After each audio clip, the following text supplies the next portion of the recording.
How's it going, guys and geeks? Welcome back to the Geek Critique Show. My name is Dakota. And I'm Jen. And today we're going to be talking all about Doctor Who, namely the three new companions that are coming to the show, a new recurring character on top of those three actors, and the fact that the BBC might actually be changing Doctor Who's genre as a whole, away from science fiction. All this and more right after this. Show me what you got.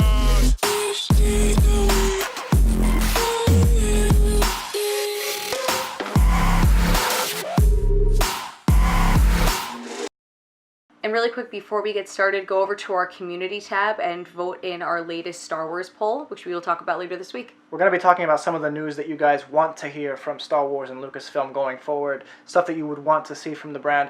So we definitely want to hear your thoughts. We're going to be discussing some of your comments, but without further ado, we got a lot of Doctor Who to talk about.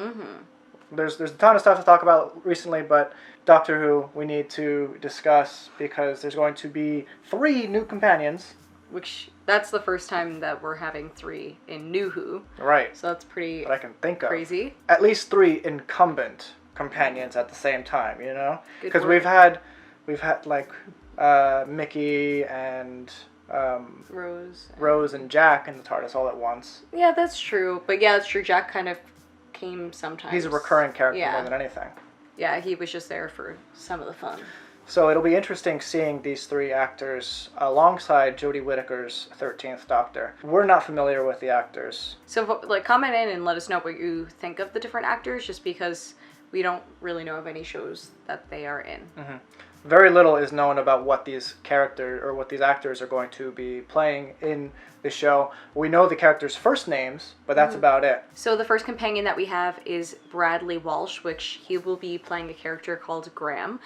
Some people on our Discord actually talked about him when it was rumored that he would be a companion, and they seemed to like the idea of him being a companion. So weigh in on what you think of him. Yeah, and definitely check out our Discord server too. We love talking to you guys on a more personal basis. You can find the Discord server linked in the description below. But also alongside Graham, or alongside Bradley Walsh, we have Mandeep Gill, who's going to be playing a character named Yasmin. Which I like that name. It's just a very pretty name. Yeah, it is very pretty. Like Jasmine, but Yasmin. Yasmin. Jazzy. And Tosin Cole will be playing a character named Ryan. One question, Jen. Will Ryan start the fire? Ryan started the fire! Ryan started the fire! She's just started watching The Office, and she's like, you're what, on obsessed. Season 5 now? Yeah, I've been watching it, so much. It's unreal. And that was pretty early on, Ryan started the fire. I think that was either season 1 or 2. But anyway, you guys have heard more about these actors and characters than we probably even know, so we're not going to get stuck on them on this show. It's interesting. We want to see what this is going to be like. The last time I think we had 3 companions in the TARDIS alongside the Doctor was in the 5th Doctor's run. We also saw a little bit of that in the 4th Doctor's run as well as the 1st Doctor. So it's interesting now seeing that in New Who, seeing how that will play out. Interesting casting. We also know of a 4th person who has been cast alongside Jodie Whittaker, that being Sharon D. Clarke. We have no idea who she's playing. Yeah. She isn't labeled as a companion, but she is labeled as a recurring character. I don't know if she's literally going to be there every other episode, or if she's going to be there every episode and she's just not going. That was our dog. She kind of dramatically sighs in her sleep. Just goes. It's cute, but it messes with the film. Yeah. So we don't know if she's going to be recurring as in literally every other episode or what. Maybe once a season. Who knows? It's interesting casting that they've Yeah, that they've done it so early in advance. This they is a know. recurring character. Yeah. So we are going to talk about a lot of changes and stuff that we think might be happening with Doctor Who. However, just based on the fact that they've already picked the entire cast, we don't think this newest season will be affected as much as next year's season. But we don't know that for sure because they haven't officially started filming. Yeah, yet. That's true. They want to begin filming in January, I think. So they have a few months to kind of course correct if the scripts don't line up with what audiences want from the show going forward. But we have a survey that was given to BBC Worldwide fans to kind of gauge where they are in terms of Doctor Who fandom, what they want to see from the series, what they like and what they don't like, what they agree with and what they don't agree with, going forward, so that they figure out what to do with the show. Because a big problem that they've had is declining numbers. Yeah, since like 2013, it's been slowly descending. So I think it's nice to know that they are taking it seriously, and they need us. They need to know what we like as like a whole, as Doctor Who fans, in order to move forward and keep the show running strongly. So it's good that they are kind of making an effort to get in tune with the audience. It'll be interesting actually seeing some of your responses to these questions and what this all means as a whole, because we have some ideas what these very specific questions are asking fans based on what they plan to do with the show, what they want to do with the show, and maybe what they are afraid to do with the show. If you are at all interested, we'd love to hear it. We'd love to see your comments about the different questions that the BBC Worldwide Fan Survey asks. And we want to hear what you have to answer, if you agree with some of these things or disagree, and so forth. Before that, I want to talk a little bit about the length of the Doctor Who episodes. Yeah, this is a little annoying. It annoys me because originally we had 13 episodes plus a Christmas special. Past few seasons we've had 12 episodes plus a Christmas special. Now we're going down to 10 episodes and maybe no Christmas special. Wait, when did that happen? That's a rumor that's going around, and it's kind of based off the fact that Moffat wanted to leave at the end of season 10 or series 10, and he was going to leave the Christmas special for Chibnall to do. Chibnall did not want to do it. He wanted to start work in January. He didn't want to start work early. So that's kind of a maybe sort of thing. That may just be him not wanting to start work up until January, and that's like when he wants to kick off his time as showrunner. It eventually worked out that Stephen Moffat and Peter Capaldi pushed their end date to Christmas instead of at the end of Series 10. Okay. So does this mean that Chris Chibnall may not want to do Christmas episodes in the future? I think it's just a matter of timing. Like, maybe he just was looking forward to the holidays with his family. Mm-hmm. Maybe. It's freaking Doctor Who, man. Give us our Christmas special. Yeah. What kind of crap is that? Come on, Chibnall. Wow, that's like your first week of starting a job and you ask for Friday off last minute. Like, Wednesday night, you're like, okay, can I get Friday off? Like, come on, first week. That's true. Don't do that, Chibnall. Chibnall, rookie mistakes. Also, Chibi. you've cut the episode down from 12 to 10. And they aren't the 1 hour long episodes that we were rumored. Only the first episode is confirmed to be an hour long, and likely the finale of the season is going to be an hour long. But the rest will be 50 minutes long, which is a little longer than the average length of a Doctor Who episode. So it'll be an interesting use of time, perhaps. What I hate, though, is when the BBC kind of calls these things feature-length episodes. Because an hour long, I hate to say it, is not a feature-length episode. When you think of a feature, you think of a film, you think of a documentary, you think of a large project. Anything less than a 90-minute program, in terms of contests and awards, is always considered short-form storytelling. So even if it's an hour and 10 minutes, it's not feature-length until it hits that 90-minute mark. 100-minute mark. That is the average of a feature-length film. You don't go to the movies and watch a 1 hour film, because that's not worth your money. So stop calling it feature-length, please. I know you're not watching. So this was actually brought to our attention from longtime Geek Critique contributor Alex Sigsworth.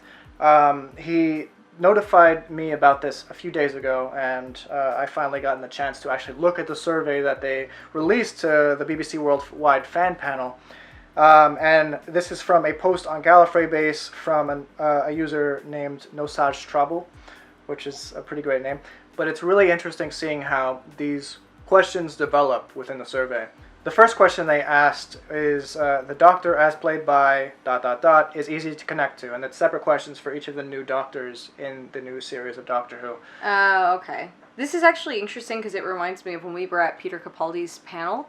He said that he didn't want his Doctor to be super easy to connect to. He wanted to be a little more standoffish and a little more mysterious. However, I think a lot of the viewers that came on about the time of New Who didn't really get that, because prior to that, all of the Doctors had been so warm and fuzzy and lovable. We actually filmed a lot of that panel. If you guys are interested, I'll link it at the end of this video so you guys can check that out. It's his last panel as the Doctor in New York Comic Con. Yeah. So, and I think that they're asking this question in order to find out what people want. If they liked that mysterious aspect, which ratings are showing that, a lot of the viewers didn't. I personally did. I really liked him as the Doctor, and that kind of more standoffish way about him. all right, the next question. It's enjoyable when the Doctor refers to his past. We got a lot of this in the early episodes with Eccleston and David Tennant. When they were referencing the Time War, and then we actually got to see that Time War plan play out. We've gotten little hints here and there about Susan potentially coming back or being teased. Last season, Peter Capaldi had the 12th Doctor had a picture of Susan on his desk, as well as, I think, River, which is pretty great. His family. Oh, yeah. That we know of. So that's an interesting question. Do you agree that it's enjoyable when the Doctor refers to his past, or do you disagree? Well, I think it just depends about... It depends what part of his history it is about. I do think I'm a little overhearing about the Time Wars. I get it. That was great. Well, not so great, but that was impactful. We even had the whole special about it, with multiple Doctors. So I'm kind of like overhearing about that, if it's referenced here and there. But I think for someone as old and as experienced in general as the Doctor is, I'm sure there are a lot of other parts of his history that they could delve into. And I don't mind getting that for more character depth, although I don't think it's super necessary. It makes sense that he would run into past experiences or past people that he knew. I like it personally. I like when they go into stuff that's happened in previous seasons or even classic Who, because I am a big fan of continuity, and when you forget your past, it feels a little disingenuous a little bit. Yeah, that's a good point, actually. Now, my question is, if they are asking this question in regards to them potentially bringing back the Great Vampire, which we watched that episode not that long ago. State of Decay. Yeah. You can watch a review of that. Yeah, and we reviewed it. Stuff like that I think would be really cool. I just think it gets redundant when it's just one part of his history that they keep bringing back. I think it would be awesome if they brought back some older villains, that are different from the Daleks and the Cybermen. I would appreciate that too. Even like the Zygons are now getting played out, so. Yeah. Back up! And I mean, Doctor Who isn't Doctor Who without having the Daleks and the Cybermen. Like, they're always around. So they don't need to be every season, though. Yeah, it's a bit much. It does get tiresome. This one is definitely tailored to the younger fans, the fans who came in during Tennant and Matt Smith. I want to date/marry the Doctor. And we haven't seen Jodie Whittaker in the role yet, so it's definitely talking about, like, playing off of that. When Matt Smith was around. The sweetheart Doctor. The boyfriend Doctor. Which that was totally Matt Smith. Like, I felt it more in David Tennant. You felt more in love with David Tennant? No, I felt like people were more in love with the Doctor. Yeah, no, David Tennant, I'm still crazy about him. I think he's fantastic. And I would totally marry him. Okay. Sorry, Dakota. Whereas Matt Smith was more like a buddy. Like a good old chump. But I just felt like I heard more younger crowds talking, but maybe I was just more involved at that point in the show. But I just felt like more people were crazy about Matt Smith because he was like... That's when you came into the show. Yeah, that's true. Era, so you were, so that kind of missed the boat with David Tennant. Yeah, man, what beautiful hair he had. Has. Present tense. Here's where it actually... This is where we want to like kind of touch upon most in this video. Because this is where it seems like they're either trying to course correct or see how far they can push it. Doctor Who is a sci-fi show and should stay a sci-fi show. Agree or disagree? Lately, it hasn't been much of a sci-fi show. Yeah. Since Stephen Moffat took over, it became more of a fairy tale fantasy type of show in space. A lot of people disliked that. A lot of people left because of that, because it kind of started feeling like a parody of itself, almost. In recent years with Peter Capaldi, that has changed a little bit. It's not so fairy tale anymore.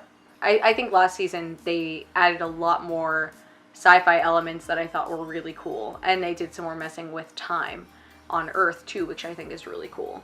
I don't see a problem with it not being 100% sci-fi, seeing as I really like Star Wars, so I feel like Star Wars isn't 100% sci-fi. I'm cool with like that in between. But when it becomes kind of like, you know, when Matt Smith regenerated, that was just super fairy tale, feel good. Literally my most favorite episode. So I think I definitely would appreciate if they went kind of more in the direction that they were going last season. What do you guys think about this? Because this is clearly a very pointed question. Yeah. They want to know if you like what they did with Stephen Moffat, if they should keep going in that direction, where it kind of felt like the Doctor was all of a sudden the center of the universe. He was a superhero who fairy tales were written about him, and he showed up exactly on time every time, and it became so self-referential and self-indulgent that a lot of people were turned away because, it felt like a parody of itself. Should it stay more in the realm of sci-fi from here on out? Who knows? Will they change that altogether? What's great about Doctor Who is each episode they can play with a different genre. Yeah, and I think they should keep going with that because even last season I felt like it was a bit more diverse. Whereas, like, in the past it was like you had, like, more one continuous theme going throughout. Which, you know, can be fun if it's subtle, but I don't think it needs to be that way for the whole thing. One of the best episodes for me that didn't delve too much into science fiction, but definitely had some sci-fi elements to it was The Lodger, and that was more of like a love story. Slash, like, it was a romantic comedy, for better or worse. And I love that. I love when they can kind of dive into those types of subgenres within the science fiction genre. So if they stick to that, I'm cool with it. Yeah, and I think it's kind of cool to see the Doctor just, like, living a normal life for a little bit. Like, even one of my favorite things was one time that the Doctor said, just, like, offhand, like, you know, at one point in time, him and River just became otters. Remember that episode where he just kind of, like, said that? I feel like there are so many random, like, smaller stories that they could throw in. Not every single episode has to be the most epic thing ever. Like, there could be just more relaxed episodes that are just a really fun and good story, like The Lodger. But that's not the end of these questions. Some of them are equally as interesting, so definitely stick around. I think having a female Doctor is a good thing.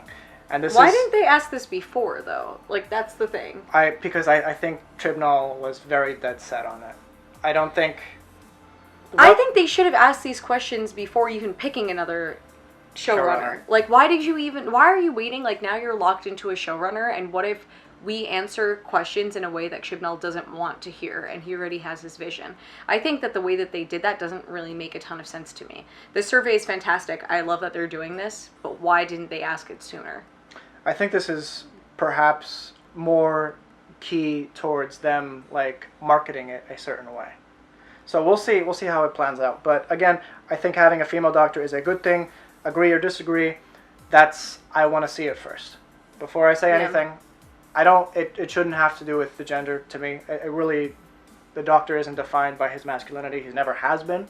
So I think the role can be played by a female Doctor. I just want to see if it works and if it's not made to be a gimmick to either bring a certain crowd in or be inclusionary, you know? Mm-hmm.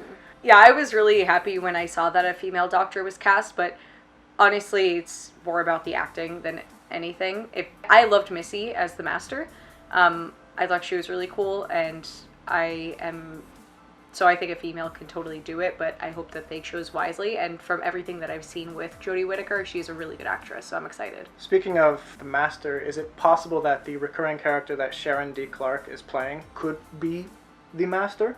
Or is she just like, you know, like the barista at the local coffee shop that they visit every morning? Because the Doctor goes to the same coffee shop every morning. It's a thing. That's the one consistency in his life. What if this Doctor's, the 13th Doctor's, like, whole thing is that routine? She's very routine based. That'd be fantastic, actually. I would love that. Like, every single day, no matter what planet she's on, no, it's 2:00. I need my pick-me-up coffee cup. I need tea. I like it when there is a TARDIS team with more than one companion. And obviously, this was given before they announced that there were going to be 3 companions at once. This is a very telling question. Like, do people actually want this? Or are we just doing this for the heck of it? But again, let's just do it anyway, regardless of what people say. And, you know, then we lose more people, so whatever. Like, that's my thing. Like, why did you cast all these people and start plowing ahead, and now you're asking the questions? But whatever, hopefully they'll take some of the stuff we say into consideration. Yeah. This next point is a bullet point of separate questions that they asked in the survey. Blank was a great companion, and they talk a little bit about the new series companions, including Rory and Nardole, but not Jack or Mickey. So it looks to me like they're trying to figure out what kind of male companions that worked. It doesn't say that it specifically mentioned. But why not Jack and Mickey? Because they weren't consistent? They were more recurring characters, again, than... Okay. Mm-hmm. I really liked Rory. I thought Rory was fantastic. Nardole was good too, but... He wasn't as crucial to any of the plots. I felt like he was just there for kicks and giggles. With Rory, he was the human element that the show needed for a very alien doctor. Mm-hmm. Matt Smith was just so off the walls alien that they needed someone very grounded, very someone to like kind of roll their eyes at the audience and just like be that presence of normality on the show. I really, really like Amy, but she wasn't like very relatable in the sense that she was so gung-ho and like detached almost from Earth, which isn't like a very human quality to have. She was waiting her whole life to be with the Doctor, so she was finally getting that dream come true. Whereas for Rory, he was just kind of swept into it. I love it when there are special cameos from old characters. I do. I personally agree that I love cameos from old characters. It could be past companions, it could be past monsters that aren't regular recurring monsters. I think back to the episode School Reunion with Sarah Jane Smith returning. That's an invaluable episode for New Who. It was a kind of a defining moment that kind of tied classic Who and New Who together in a way that hasn't really been captured since, at least not to me. And yeah, I really hope that they do bring cameos back, even if it's not the same actor, especially if they're going with Susan. I don't think Carol Ann Ford needs to come back to reprise that role, but it would be awesome if she did. Or even Ace. Oh, Ace. Yeah, she should come back. Ace is still alive and well. Like, let's bring her back. I think in the Doctor Who dramas, she actually became a Time Lord. She went to Gallifrey and... What? Yeah. I didn't know that. With Romana, I think she became a Time Lord. I might be getting that wrong. If I am, don't hate me forever. Just subscribe and we'll talk about it later. That's like a really interesting tactic to get someone to subscribe. If I'm wrong, subscribe. That way I'll know definitely that I'm wrong after this. If we get a spike in subscribers, we'll know Dakota's wrong. Good to know. There are a number of questions in this survey that just hint towards them wanting to bring past stuff in, to either from the Doctor's past or from the classic series altogether. This question here is very pointed. To be a true Doctor Who fan, you must have watched pre-2005 Doctor Who or Classic Who. Do you agree or disagree? I don't think everybody's going to be a big fan of what I have to say about this, but I don't think it's fair to say that people who haven't seen Classic Who aren't true Doctor Who fans. I think it's not fair because it's not as easy for everyone monetarily to acquire all of the DVDs to watch Classic Who. I know that BritBox does have some available, but not all of the episodes, and that's why we've been making an effort, to watch more Classic Who, because I hadn't seen a lot of it, but that doesn't make me not love New Who at all. I think, and I know people that are big New Who fans and just don't have access to the older episodes. So if those are more easily accessible, like on Netflix or something like that, and everybody can go and just watch them, then that would be a little different, because it's like, oh, well, you have this all at your fingertips and you don't care enough to look at it. But I get it when some people don't want to spend the money and time to go searching avidly for the old episodes. I also think that you can respect something without having to personally experience it all. The classic run of episodes don't play out like the new run of episodes, so it may not translate when you're actually watching it in front of the screen to newer audiences. So, especially also to newer American audiences that might not fully, and I hate to say that because I know there's going to be quite a few British people being like, oh, you guys are idiots, you're American, haha. But it's true, it is a big cultural difference, and I think Doctor Who has become more international recently than previously was geared more at British people. Like, there were there are a lot of, not a ton of words, but certain words that I'm like, oh, what does that mean? And we'll just look it up really quick or something. Whereas maybe a younger person or someone who isn't into older cinema wouldn't appreciate. I find the long history of the show overwhelming. This is another point where I feel like they're trying to gauge what people think about the past of the series, because it does have a very long series. It's 54, 55 years old now. And they want it to be accessible to a younger audience, obviously, a new audience, because that's where the longevity of the show lies, is youth. And will that be passed down to the next generation and so forth? Is it too difficult to follow at this point? No. Exactly. We have the internet. It's 2017. Yeah, like, I disagree with if that. you don't feel like watching Classic Who, I get it. But if you want to get a reference, then just look it up. It's not that hard. I mean, like, a million blogs right after an episode are posting the connections of, like Classic Who and New Who when they come out. Very true. Subscribe. A million. This is an interesting one. Doctor Who is first and foremost a family show. Yes, I agree. I don't want that to change. I think there are some shows out there that should remain family friendly. You shouldn't have to worry if this show is on that my son or daughter is going to experience something extremely scary, or extremely gory, or extremely offensive. And I think Doctor Who is a safe place for that, where it's never been a problem, at least for the majority of the show. And I don't want Doctor Who to go into that direction of being too adult or too kiddish. Yeah, and it doesn't need to. It's so fascinating and so interesting. You have all of time and space at your disposal. Why would you need to up the violence or, you know, the sexuality or whatever to appeal to us? Like, we can get that on in a show based on Earth. That's a good point. There are plenty of shows that are geared towards adults. There are plenty of shows that are geared towards children. Very few shows that are good are geared towards family audiences. And Doctor Who fits that niche perfectly for me. Yeah, totes. And this is the last point that they mentioned about the survey. It's a number of questions that kind of they ask the question of how important is being fresh and new, the relationship between the Doctor and companions, heartwarming moments, straightforward storylines, complex storylines, and continuity, which is links between this series and previous series of Doctor Who.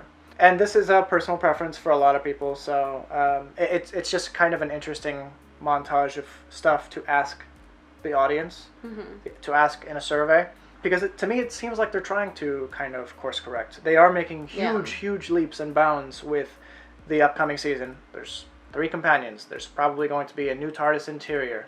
The time format's changed. There's less episodes. There's a female Doctor. There's a new showrunner, potentially even a new musical composer. Right? Murray Gold may be out also. Oh, really? And Chris Chibnall may be bringing in his a personal friend. We don't really know at this point. Whoever he used on Broadchurch. I don't even remember the music from Broadchurch. So it looks to me like they're trying to course correct and figure out a way to keep what makes Doctor Who Doctor Who. Yeah. What makes people stay, while also introducing all this new stuff to us. Because it's great that Doctor Who, one of the greatest elements of it is change, but they don't want to lose us in the process of that, which I think is good. Like, they want to keep it fresh and different, but some things need to be consistent. So, especially that last question, I think would be great if you guys want to comment and answer on.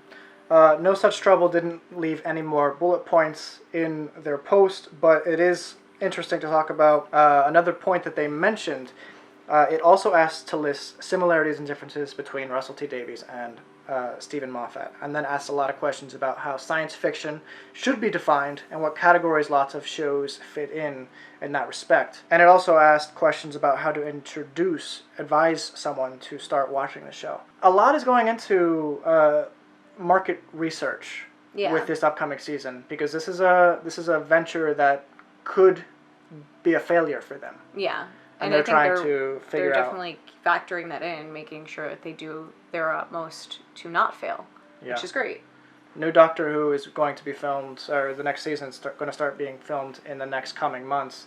So if there was a time to fix certain things about the show that aren't currently featured or touched upon in the upcoming season, or touched upon too much, now would be that time to go back to those scripts, fix what needs to be fixed, and so forth.